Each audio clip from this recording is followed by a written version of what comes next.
Yahobu, Bapak Ibu Pendeta, Sinenge, Majelis dan warga Gereja Amin, ini adalah channel YouTube Sinode Gereja Amin. Karena itu, bagi yang mencintai Gereja Amin, tontonlah, subscribe, like, dan bagikan. Gereja Amin yang tangguh, mandiri, dan peduli. Tuhan Yesus memberkati.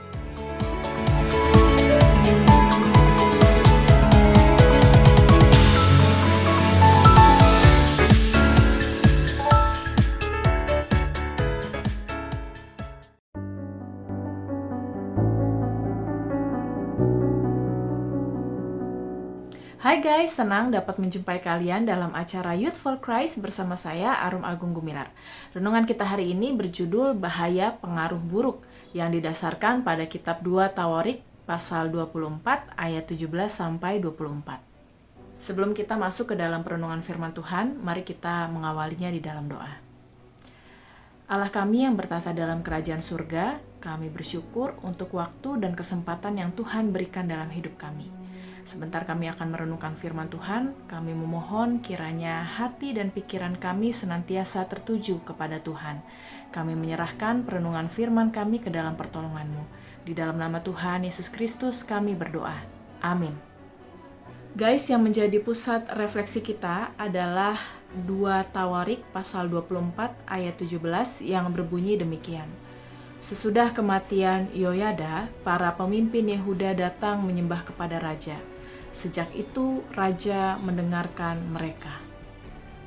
Pengaruh yang buruk dari lingkungan sekitar dapat merusak kebiasaan yang baik. Orang yang terbiasa jujur sejak kecil pun, ketika masuk ke dalam lingkungan pekerjaan yang tidak jujur dan penuh kecurangan, kemungkinan besar akan terpengaruh juga. Walaupun mungkin hati kecilnya menolak, tetapi pengaruh lingkungan jauh lebih kuat. Pilihannya adalah meninggalkan lingkungan buruk atau bertahan dengan berkompromi. Namun ada juga orang yang benar-benar terpengaruh dan berubah 180 derajat. Inilah yang terjadi dengan Raja Yoas. Sejak kecil, bahkan sebelum ia menjadi raja pada umur 7 tahun, Yoas dididik oleh Imam Yoyada untuk hidup takut akan Tuhan. Yoas pun melakukan yang benar di mata Tuhan. Selama Imam Yoyada hidup, Yoas menjadi raja yang beribadah kepada Tuhan, yang juga dia tunjukkan dengan merenovasi bait Allah. Namun ketika Yoyada wafat, tidak ada lagi orang yang membimbingnya. Yoas kemudian dipengaruhi oleh pemimpin-pemimpin Yehuda untuk meninggalkan Tuhan dan menyembah berhala.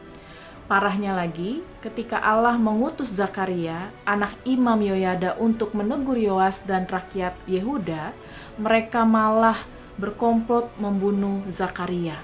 Yoas bahkan tidak mengingat kebaikan Yoyada, ayah Zakaria yang dibunuhnya itu. Teman-teman, dari pengalaman Raja Yoas, kita melihat bahwa pengaruh buruk lingkungan sangatlah berbahaya karena dapat menyebabkan kita meninggalkan kebiasaan-kebiasaan baik. Karena itu, dalam lingkungan apapun kamu berada, mintalah Tuhan untuk melindungimu dari pengaruh buruk. Jangan sampai semua kebiasaan baikmu rusak oleh pengaruh buruk. Mari rekan-rekan kita bersatu di dalam doa. Kami bersyukur kepadamu ya Tuhan untuk kebaikan-Mu dalam hidup kami. Kembali kami diingatkan melalui firman hari ini untuk senantiasa bertumbuh sesuai dengan kehendak Tuhan.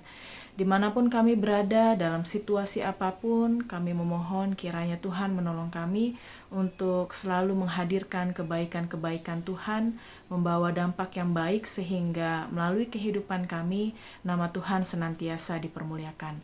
Kami menyerahkan perjalanan hidup kami ke dalam pertolongan Tuhan. Di dalam nama Tuhan Yesus Kristus kami berdoa. Amin.